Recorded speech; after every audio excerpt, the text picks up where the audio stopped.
So, I'm Alyssa Cheney. I'm a THM, Tourism and Hospitality major at MTSU, not minoring, but specializing in event planning. And do you want to introduce yourself? I am Jennifer Pettigrew. I'm a CMP with the Self Storage Association. I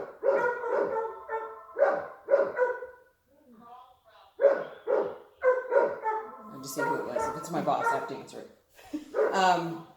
CMP with Self Storage Association. We are a nonprofit. I'm a meeting planner, senior VP of meetings and events.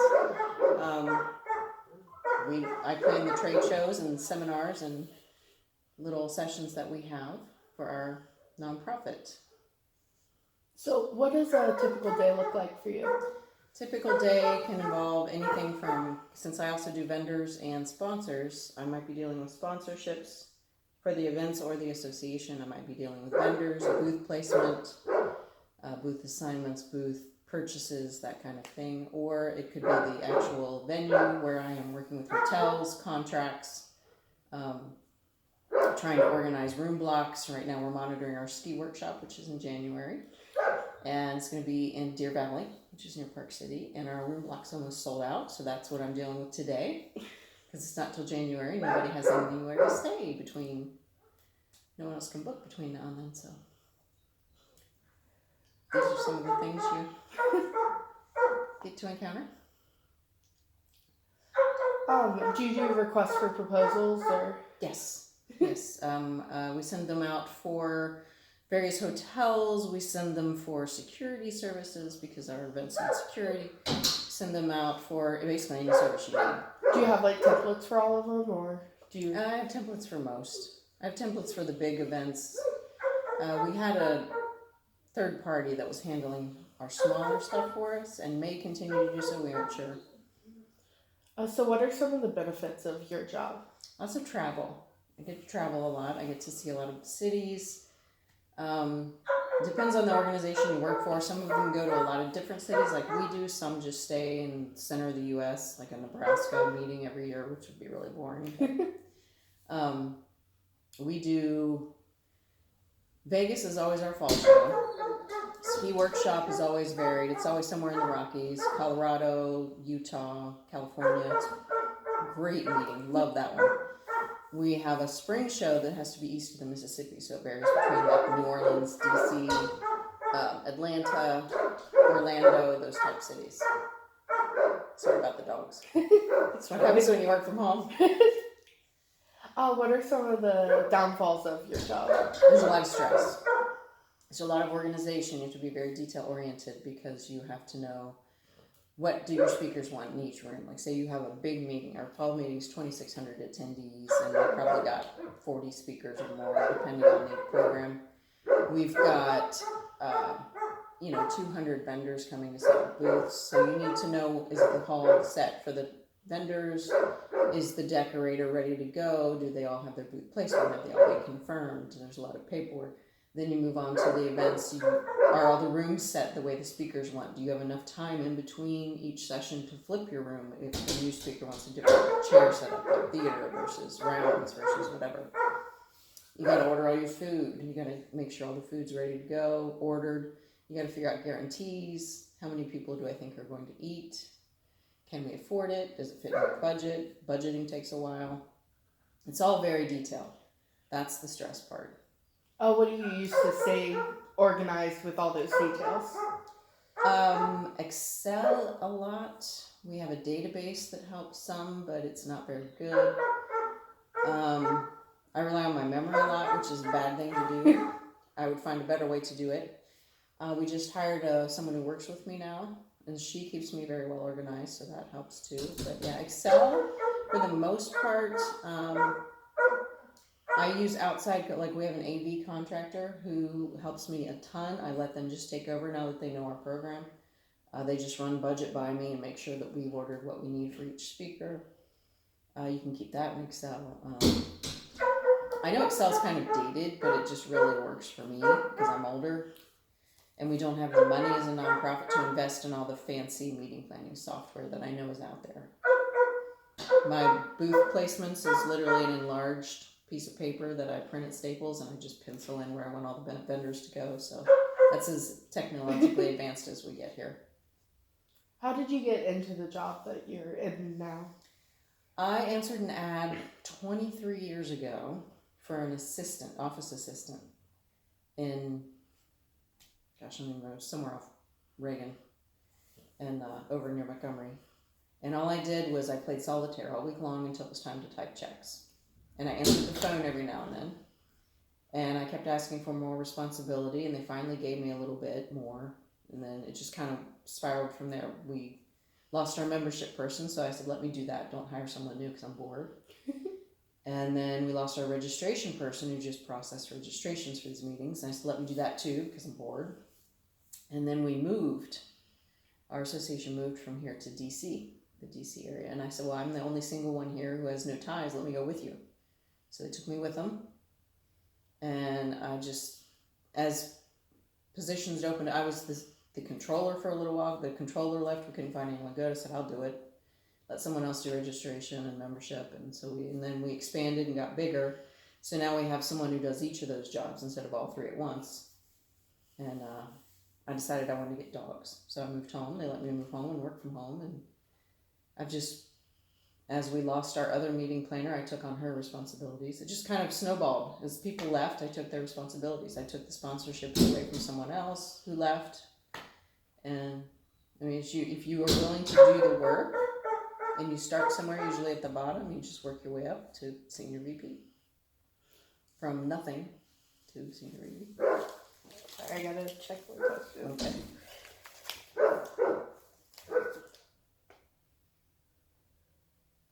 Do you have like certain seasons that are more busy than others, or?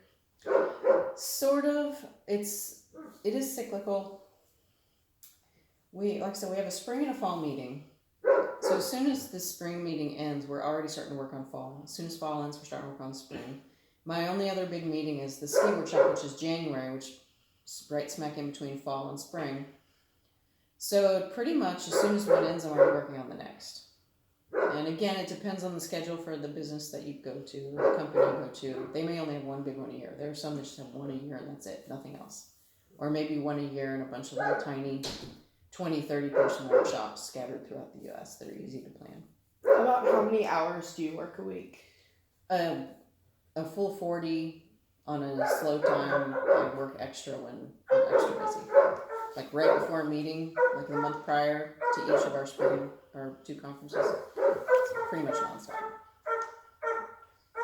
How does having your job affect the rest of your life and creating a work-life balance? Well, single, I live alone, and I work from home. So it pretty much just blends. I go straight from one to the other every day. Do you think that's a positive thing, or? Well, it's very positive in that I don't have to deal with a lot of distractions other than, and they sleep during the day, so it's not a big deal, but it's positive when I'm very busy because I can get a lot more done working from home. I can get twice or triple the work done here than I do when I go to the home office to work. The drawback is you miss people. You really miss interactions. If I could do a balance where I did like 2 days in an office and 3 at home, it would be perfect. But I can't commute to Virginia. It's too far. Yeah. What current issues and trends in event planning have you had to deal with over the past few years? One of the issues in our industry specifically is the economy. Ups and downs in the economy. It's hard to plan. It makes it hard in the meeting industry too, just because our group is, we call it an ugly baby, because we have a lot of people and we need a lot of room for our meetings, but we don't need a lot of room nights. So if you want to keep it all under one roof in a hotel, they want you to take a lot more room nights to justify taking all of their meeting space. And so finding a space that will take us when the economy is good, because so many other people are booking up all the space, is very hard, and that's what we're encountering right now. The downfall is that when the economy is not doing great, like when it, 2009, 2010, when the recession hit, your attendance drops, your room block drops, and then you face attrition, which is you don't fill all of your rooms, and you have to pay for them. Do you know what attrition is? Mm-hmm. Okay. So that is an issue that constantly happens. We're right now, everything is so booked out because the economy is so great that we're looking at 2024 to try and find space for some of our meetings, and it's already booked up. But in 2024, is the economy going to be as good?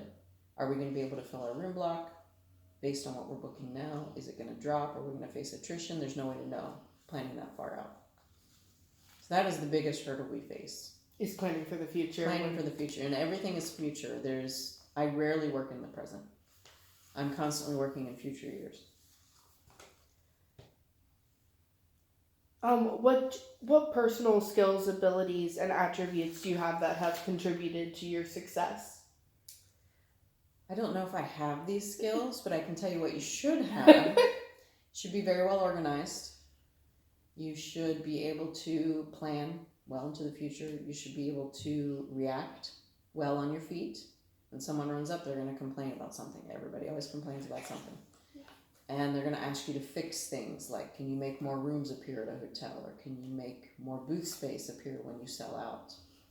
And you have to have a legitimate reason and a way to calm them down. People skills, very big. Those are the two biggest, I think, people skills and organization skills, being a meeting planner. Especially if you're going to work, I've never done it, but if you work for say wedding planning or party planning, you've got multiple clients. You work for a third party, you're going to have multiple clients. And I think it's hard enough planning for one group. I can't imagine doing it for a bunch of different companies. So definitely, you're going to have to be very organized. You're going to have to keep track of your schedule. You're going to have to know who's doing what. That's a big one. If you could do it all over again, would you take the same path that you did, or would you change things? It's a good question. I don't know. I love the travel. It's a lot of work. I probably am fairly happy in this path I've chosen. Of course, I'd much rather be, I don't know, a vet or something to play with dogs all the time, but, that's not reasonable at the moment. So, yeah, I think the travel makes it worth it for me. I mean, if you don't like travel, you're not going to like this job. If you could give advice to yourself before you started meeting planning, what would you say? I don't know. I'm big on winging it. And that's how I got this job, so I kind of feel like that's my path anyway. Learning through experience, learning and taking initiative and saying, okay, that job's empty, now let me have it. I can do that. I will learn it. Controller. I have no accounting experience, but I'm like, you know what? I can figure it out. I know how the system works. I know how the company works. How hard can it be to make budgets and financial statements? You just figure it out. Besides the economy, do you see any challenges coming to the event industry in the next 10 years? I get newsletters every day and I really read them. I know sustainability is a big issue. That's coming into play more and more every day. Having to change how we do things, what kind of materials we order, what kind of hotels we pick. Is sustainability going to be an issue to the point where it restricts our ability to function the way we want? That's kind of one of my fears. I don't know. Sustainability is a great thing, but it's also a little bit restricting currently because not everyone participates.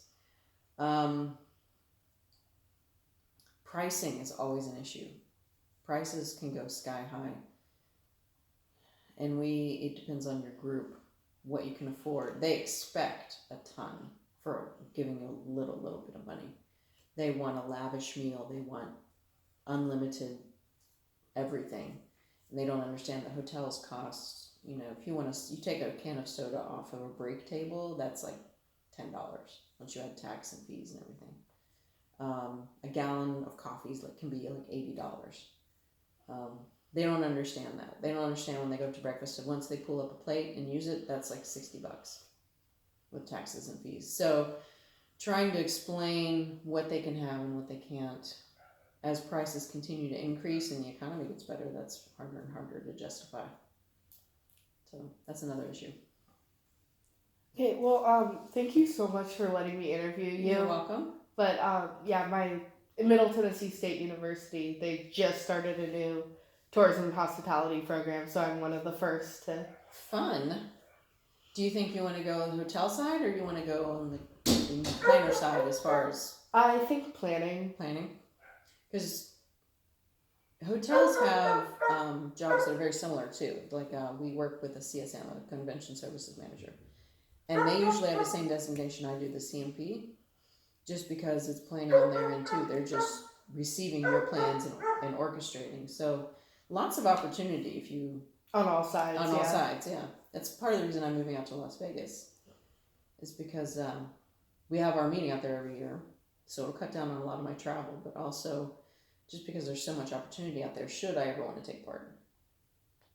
So Well, hospitality is an industry. It's just fascinating because there's so many things that go into it. Just there's anything a that ton. involves talking to people and. Oh yeah. If you're good at talking to people, that's the industry to get into. If you're good at people pleasing, sales is great. I mean, I know some hotel salespeople are living very well on the contracts and commissions that they do. So contracts, I should have mentioned that. That's a lot of this work, is reviewing contracts. So if you like details, like I said, it's all detail oriented.